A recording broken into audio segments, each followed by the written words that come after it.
In recent years, we've seen a lot of EDM fans show off this strange yet wildly hypnotic dance move known as shuffling. But in a world void of events to dance at, shufflers are forced to take their passion to new heights.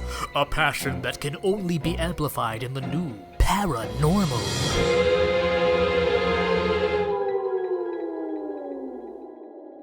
As a ghost, it comes natural for me to float on air. But for living beings, floating takes a lot of hard work and dedication. No living being is more dedicated than simulating dancing on air than my guest today. Please welcome Shuffler Extraordinaire, Kentobaby. What's up, Shuffle Babies? It's Kentobaby. How's it going? Kentobaby, please tell us, how does shuffling empower you? Shuffling empowers me in a lot of different ways. One, of course, it's a great form of exercise. So just getting that, drop of sweat every so now and then is wonderful. It's a great stress reliever.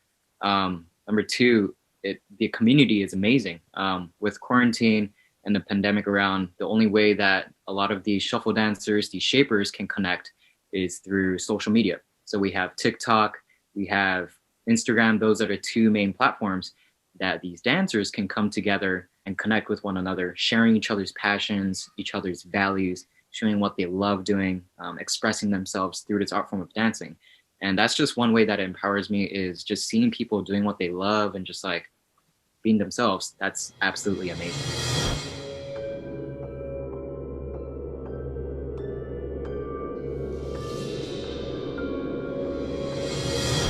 Now, how do you get a cow to shuffle? You just need to play the right music.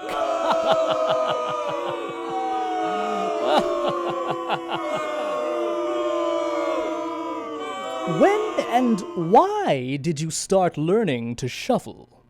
I started shuffling 2.5 years ago. It was the end of my freshman year of my undergraduate. So it was May 2018. I was in my freshman dorm and I was cleaning up, packing up, ready to go, move out. And I remembered my brother telling me about house music and shuffling. And so I was watching YouTube videos and I tried to film myself do, the Running Man. It was absolutely terrible. I actually have that posted on my Instagram. It's the first video. And that's kind of where it all began. I just, started to teach myself through YouTube videos. And the reason why I wanted to do it was just because it was a way to kill time over summer. And maybe perhaps I could, showcase, entertain some of my friends and family in a future gathering. But eventually it became a bigger part of my life.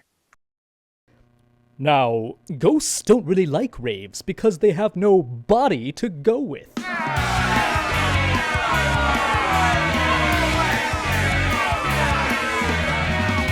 With the absence of raves and opportunities to dance at public events, why should people still value shuffling? There's two things why people should still value shuffling.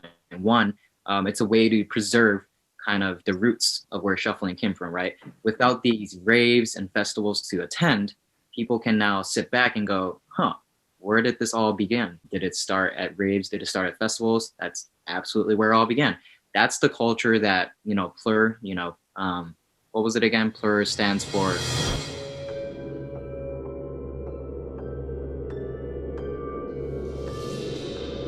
peace, love, unity, and respect. That rave culture, people valuing that, and people coming together at these festivals, that is how this whole shuffling kind of culture began. I only like to shuffle after a game of poker. Continue.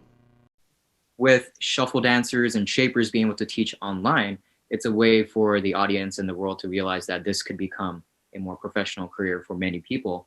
I know a few of my friends are trying to have this as a side career or even a side hobby, teaching others as a way to make income, but of course, spread the positivity and the love and the values that you get out of shuffling.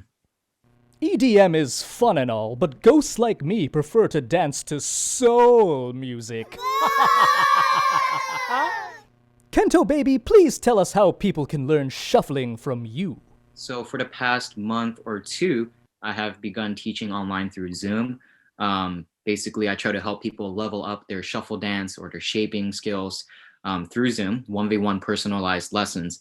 And what I do is usually spend approximately an hour kind of figuring out where they are at with their shuffle journey. And that's where that's where I give my students the freedom to figure out what they want to work on in that 1 hour, whether it's learning new combos, learning new choreographies, figuring out what footwork and arm work drills they can do to improve their bodily self-expression, stuff like that, of course. And there's other people who just want to start learning. So get into this hobby of expressing themselves as their true selves, connecting with their favorite music on a deeper level. Of course, that is a huge plus for me to teach them. And of course, that's why I'm teaching, is to give them as much value as possible, specific for them. Ah, I see. And at what point would someone graduate from your course? That is totally up to my students. If they feel like they're not getting any more value from me, that is exactly when I would tell them, hey, stop meeting me, go meet someone else, or stop meeting people. You're doing your own thing, and you don't want to be, spending money for no reason. So that's one thing I have transparent with my students, is if they're not getting any more value from me, I tell them, hey, you can get a refund for the 2 more lessons that you had already paid for. Maybe you can just not learn from me anymore. I don't see them as students. I see them as my friends. So yeah, as long as they feel like they want to keep meeting me, they can still meet me. But as soon as they feel like they don't want to, I don't take any offense for it. So. What kind of shoes does a spy wear? Sneakers.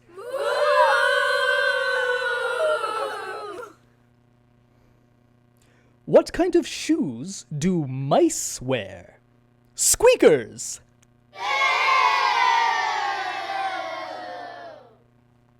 What kind of shoes do shufflers wear? White. Yes, I actually noticed that a lot of shufflers wear white shoes. Why is that? That is a very interesting thing.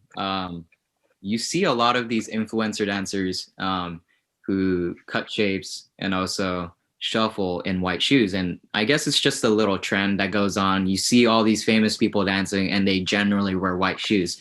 So what happens, of course, we're human beings, so we copy them, right? That is why people wear white shoes. Another thing is, it goes well with all sorts of different like clothing, rave wear, whatnot. White is pretty a safe option. Another thing is, it's a lot of footwork.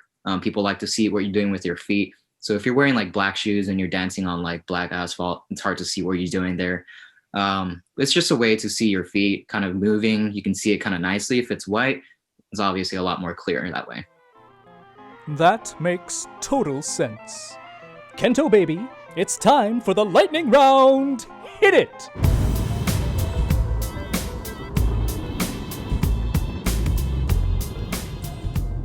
Favorite movie? My favorite movie is The Prestige, directed by Christopher Nolan. Favorite EDM artist? My favorite EDM artist...